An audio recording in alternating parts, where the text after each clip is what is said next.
Hello बच्चों, let's read this question. So this question says three non-zero vectors a, b, c satisfy the relation a dot b is equal to 0 and a dot c is equal to 0. Then a can be parallel to a किसके parallel होगा हमें यहाँ पर ये बताना है. Alright, तो चलिए बच्चों इस क्वेश्चन को स्टार्ट करते हैं. तो ये देखिए आपका डॉट प्रोडक्ट. इस क्वेश्चन का बच्चों की कॉन्सेप्ट आप क्या लिख सकते हैं. The key concept of this question products of vector लिख लीजिए. क्या लिख लीजिए? Products of vector. ठीक है, प्रोडक्ट में डॉट भी आ जाएगा, क्रॉस भी आ जाएगा. Products of vector, this will be the key concept of this question. ठीक है, अब देखिए इस क्वेश्चन को अब हम स्टार्ट करते हैं. बोल रखा है कि थ्री नॉन जीरो वेक्टर, तीनों क्या नॉन जीरो वेक्टर हैं. ऑलराइट, और पहले में कंडीशन दे रखी है satisfy the relation A dot B आपका जीरो के इक्वल है. इससे आपको क्या पता चलता है बच्चों? ए भी नॉन जीरो है, बी भी नॉन जीरो है, तो इसका मतलब बच्चों ये है कि ए वेक्टर ए डॉट बी क्या होता है आपका? ए बी कॉस थीटा के इक्वल होता है. ए बी कॉस थीटा किसके इक्वल है? जीरो के इक्वल है. ए आपका नॉन जीरो है, बी नॉन जीरो है, तो इसका मतलब कॉस थीटा डेफिनेटली जीरो होगा. और कॉस थीटा जीरो कब होता है? जब थीटा की वैल्यू 90 डिग्री होती है. तो मैं यहाँ से बता सकता हूँ A vector is perpendicular to B vector. ठीक है, यहाँ से मेरा ये इन्फेरेंस निकल गया. अब ये इन्फेरेंस की तरह मैं डायरेक्ट यहाँ से बता देता हूँ कि जो आपका ए कंडीशन है इधर की ए डॉट सी आपका क्या है? जीरो के इक्वल.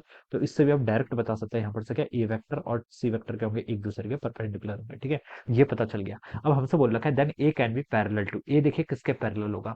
देखिए ए ऑप्शन पर लिखा है बी वेक्टर. तो ए तो बी के परपेंडिकुलर है. पैरेलल होता तो देखिए एंगल कितना होता? जीरो होता. तो ये ऑप्शन तो बच्चों हो नहीं सकता. बी ऑप्शन पर देखिए क्या लिखा है? A vector is parallel to C vector. तो बच्चों ये भी हो नहीं सकता क्योंकि ए और सी के हैं एक दूसरे के परपेंडिकुलर. अब बच्चों आए सी.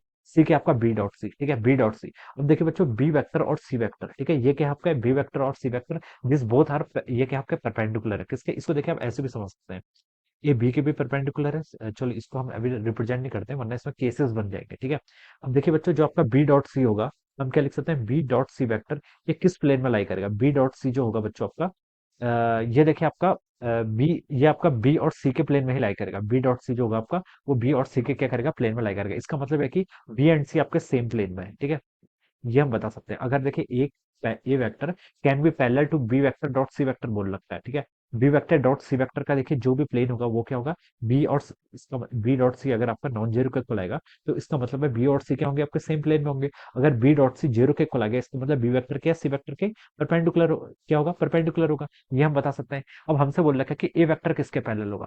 तो देखिए बच्चों यहाँ पर ए वेक्टर आपका बी वेक्टर के भी परपेंडिकुलर है और ए वेक्टर आपका सी वेक्टर के भी क्या है? परपेंडिकुलर है. ठीक है, अब लेकिन यहाँ से हम बता सकते हैं जो B vector cross C vector आएगा, ठीक है, वो नाइदर बी प्लेन में आएगा ना ही आपके सी के प्लेन में आएगा. देखिए दो वेक्टर्स का क्रॉस प्रोडक्ट जब भी हम करते हैं, जैसे हम लिखते हैं आपका आई कैप जे कैप. ठीक है, ये आपका मान लीजिए आई कैप है, ये क्या आपका जे कैप है. ठीक है, तो आई क्रॉस जे कैप कैसा आता है? आई क्रॉस जे बच्चों आपका के कैप के इक्वल आता है. ठीक है, तो जब हम क्रॉस प्रोडक्ट करते हैं तो वो ना ही इस एक्स, ये मान लीजिए एक्स वाई प्लेन है, आपका वाई प्लेन है, आपका जेड प्लेन है. तो देखिए जो क्रॉस प्रोडक्ट होता है वो दो वेक्टर्स जो उसको कंटेन करते हैं उस प्लेन की क्या होता है? ऑलवेज परपेंडिकुलर होता है. तो मैं बता सकता हूँ बी क्रॉस सी जो भी आएगा यहाँ पर वो भी क्या होगा? बी और सी के क्या होगा? परपेंडिकुलर वाले प्लेन में होगा. और बी और सी के परपेंडिकुलर वाला प्लेन कौन सा है? ए वेक्टर वाला. तो हम बता सकते हैं ए वेक्टर वाले प्लेन में ही आपका B vector cross C vector क्या करेगा? लाई करेगा.